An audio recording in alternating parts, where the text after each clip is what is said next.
అందరికీ నమస్తే. ఆంధ్రప్రభకు స్వాగతం. నేను మీ సంతోషి. ప్రస్తుతం మనతో ప్రముఖ ప్రొడ్యూసర్ అలాగే సినిమా విశ్లేషకులైనటువంటి చిట్టిబాబు గారు ఉన్నారు.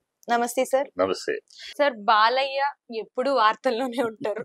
ఫోన్ ఎగరేయడం కానివ్వండి, కత్తి తిప్పడం కానివ్వండి. రీసెంట్ గా అయితే మీ ఒక ఈవెంట్ లో మాట్లాడుతుంటే మీసం ఊడిపోయింది. సో దాని గురించి కూడా ట్రోల్ చేశారు చాలా మంది. సో చాలా మంది అయితే అంటున్నారు, సో బాలయ్య నార్మల్ గా అయితే ఇలా ఉండరు, కావాలనే వార్తల్లోకి ఎక్కడానికి ఇలా చేస్తున్నారు, పిఆర్ టీం చెప్పడం వల్ల. బాలయ్య అసలు ఆ టైప్ మెంటాలిటీనే కాదు. నార్మల్ గానే అలా ఉంటారా సార్?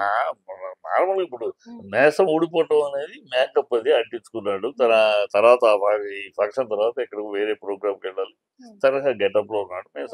మేసం చెమట పడదు కదా. ఇప్పుడు షూటింగ్ అనుకోం, షూటింగ్ లో మేసం ఊడదు, ఎందుకంటే ఎప్పటికప్పుడు టచ్అప్ చేసుకుంటూ ఉంటాం. షార్ట్ రెడీ అనేది టచ్ కనుక ఊడటం అనేది ప్రశ్న ఉండదు. ఇక్కడ టచ్అప్ అవకాశం లేదు కదా వేదిక మీద.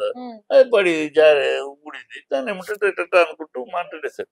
అది అతని పబ్లిసిటీ కోసం పాపులర్ అనిసిన కర్మ బాలయ్యకి ఏముందమ్మా. బాలయ్యకి అలాంటి చిల్లర వేషాలు వేయాల్సిన అవసరం లేదు. బాలయ్య మామూలు నార్మల్ గా అతను ఈజీ క్యాజువల్ గా ఉంటాడమ్మా. ఈ రిజర్వ్డ్ గా బిగిసిపోయి ఈ ఫంక్షన్ మనం ఏంటి ఇలా ఉండడు, అర్థమైందా? చాలా అంటే చాలా క్యాజువల్ గా చాలా సరదాగా ఉంటాడు అతను. షూటింగ్ అప్పుడే షూటింగ్ అంటే ఆ క్యారెక్టర్ మేకప్ వేసుకుని గెటప్ వేసుకుని ఆ గెటప్ లో కూర్చున్నాడంటే అక్కడే చాలా టైట్ గా రిజర్వ్డ్ గా ఉంటాడు.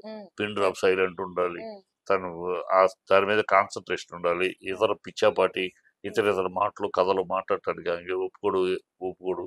ఆ షూటింగ్ స్పాట్ లో అది పెద్ద అయిన లక్షణం. అదే తనకి వచ్చింది, తనదే పెట్టుకున్నాడు. షూటింగ్ దగ్గర సీరియస్ గా ఉంటాడు. మిగతా ఇప్పుడు చాలా చిన్నపిల్లడు, చాలా సరదాగా ఉంటాడు, చాలా క్యాజువల్. ఇలాంటి ఈ వేషాలు, ఈ బిల్డప్లు ఏమి ఉండవు. చాలా చాలా ఈజీగా క్యాజువల్ గా ఏంటి అలాగే ఉంటాడు. సో అతను స్పెషల్ గా దీనికోసం యాక్ట్ చేయాలి, స్పెషల్ దీనికోసం పిచ్చివాగుడు తెలియని వాళ్ళు ఏదో గాలి వాగుడు చెప్తే దానికి ఏం లేదు. ఇవాళ అఖండ వచ్చింది. అది సార్, అఖండ 1 బాగా మంచి హిట్ అయింది. సో అఖండ 2 కూడా భారీ బడ్జెట్ తో భారీ బడ్జెట్ టీజర్ చూసామా. ఏం అఖండ అంటే అఖండంగానే ఉంది, అంత గొప్పగా ఉంది అది. అది అందులో బోయపాటి కాంబినేషన్. బోయపాటి మామూలుడు కాదు, మామూలు 1000 కోట్లు ఎక్స్పెక్ట్ చేస్తున్నారు సినిమా నుంచి. ఆశ్చర్యపడక్కర్లేదు.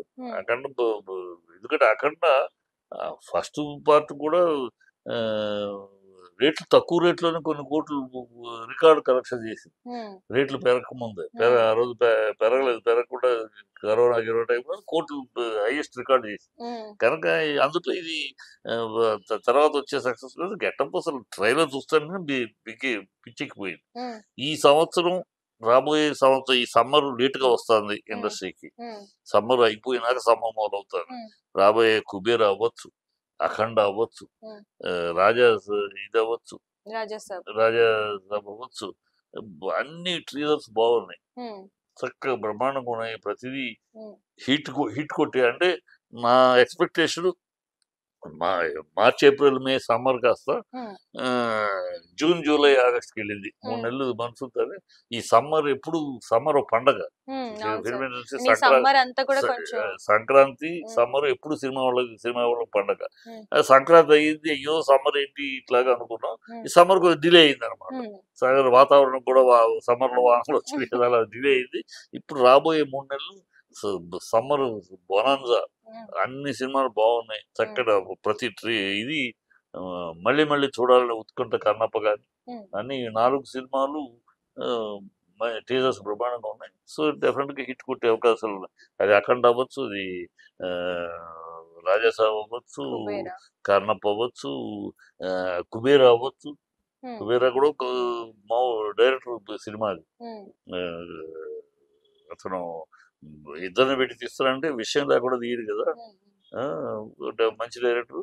ఖచ్చితంగా సినిమాలన్నీ ఈ రాబోయే సమ్మర్ ఒక పెద్ద బొనాంతా, ఇండస్ట్రీకి పండగ, ఆడియన్స్ కి పండగ. సమ్మర్ కొంచెం లేట్ గా అయినా సమ్మర్ వస్తాడు, సమ్మర్ సెలబ్రేషన్ చేసుకుంటారు. Thank you sir.